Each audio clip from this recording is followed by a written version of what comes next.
Hello, this is AstrologyNewsReport.com with your hosts, David Anton Savage and Ron Berger.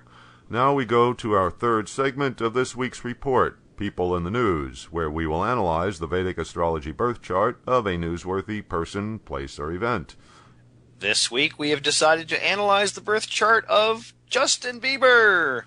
We want to investigate his chart to see what's up with him, since he has recently stirred things up with his talk of retiring, which has freaked out his adoring fan base, as well as the music biz in general. Well, lo and behold, there is much to indicate, astrologically speaking, that he would want to move on. But before we address that issue, let's take a short tour of his rather unusual birth chart.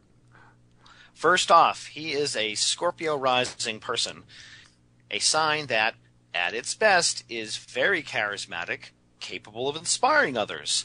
And look at his first house. There is a really close conjunction of the rising degree, Pluto, and Rahu, a combination that tells us right away that this is no ordinary person. Both Pluto and Rahu embody power and transformation, which is true of Scorpio as well. Rahu is the head of the snake, with the power to hypnotize, and he certainly seems to have that nailed down pretty well. And look at that combination in the fourth house. I mean, there are 4 planets, each of them the lord of a Kendra.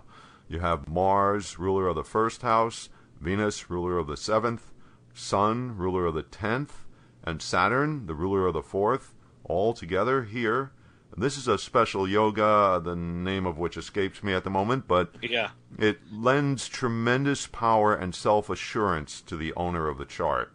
It would also give him a very powerful mother as well. And also, since he didn't stay in his birthplace, we would expect something in the 12th house of foreign lands.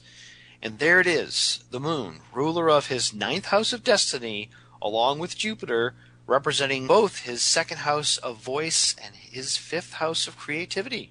Yeah, and note, too, that his Ascendant Degree is in Anuradha. That's a lunar sign that's known for success away from birthplace, and also known for talent in music. Note, too, that his moon is in Chitra, the nakshatra whose name is interpreted as glittering and dazzling, in the 12th house of unknown people. And he dazzles the public, for sure. Okay. So, all right, let's take a look at the predictions.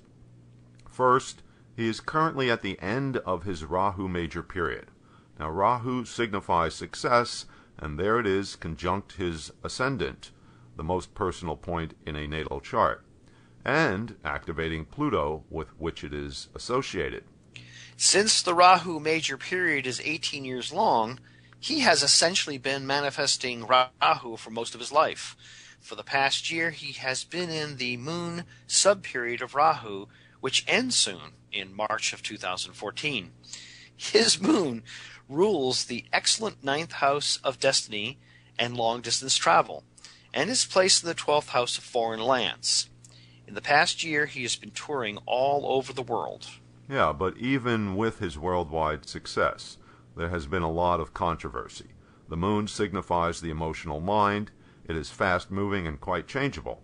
And you put this together with his natal moon's placement in the 12th house of the subconscious and at 0 degrees in its sign, which makes it even more unstable. And you can see that there would be some problems along with the success. The 12th house is also the house of separation and seclusion and a vacation. So it sounds like his chart karma is telling him it's time to take a break. Another factor that would be reinforcing that need for a vacation would be Saturn and Rahu transiting in Libra, his 12th house. Saturn is a natural monk-like planet, and Rahu signifies a transformation. When Saturn rides through your 12th house, it signifies endings and completion. That's a good point there, David. Anyway, coming up is the final sub-period of his Rahu Major Period, which is Mars. That begins this March. Mars is the action planet and is the ruler of his first house of self. And with Rahu Major Period as the background, it's obvious that he's getting ready to make some major changes. probably he heads off in a new direction. For Scorpio rising charts, Mars is also the ruler of the sixth house of struggle and difficulty. This is what gives Scorpio rising the reputation of being their own worst enemy. So the upcoming Mars subperiod may not be all that kind to him. And looking ahead a bit further, we see that Beiber will enter his Jupiter major period in early 2015. So that'll be another change. Jupiter rules his second house of personal finance and his fifth house of past life credit, as well as being the general significator of children. And his natal Jupiter is retrograde and placed in the 12th house of charity, seclusion, vacation, and foreign places.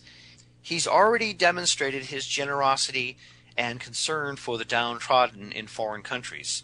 My guess is he wants to do some humanitarian work, and that he may even adopt some foreign children later in his Jupiter period as he matures with age. Okay, so let's take a look at some of the other transits. We've already mentioned Saturn and Rahu transiting in his 12th house of endings and completion, a sort of clearing the decks kind of energy that will make way for the new growth. So this sounds like a confirmation of what we know happens when you go into a new major period, that he's in a time of transition into a new part of his life. Jupiter goes into his 9th house of long-distance journeys starting in June of 2014. Since it will be his Mars subperiod, I think we're going to hear more about Beiber being all around the world. The 9th house is also the house of meritorious deeds, and Jupiter itself is the planet of generosity. But getting back to this whole issue of his retirement, do you think he's actually backing away from music? He's quite young, not even 20. Plenty of time for more ambition. And to have such success and adulation so early in life, and especially with Scorpio rising, a sign that seeks for and even gets addicted to power, I don't see him really quitting this early in his life. No, David, I think you are right, that the combination of Moon subperiod and Saturn transiting in his 12th house is making him want some downtime right now. But overall, the natal chart is far too ambitious to just disappear from the public forever. Yes, with Saturn next transiting into his ascendant, he is on the doorstep of a time of restructuring, reorganizing, and refocusing for the next phase of his career. All right, well, we shall see.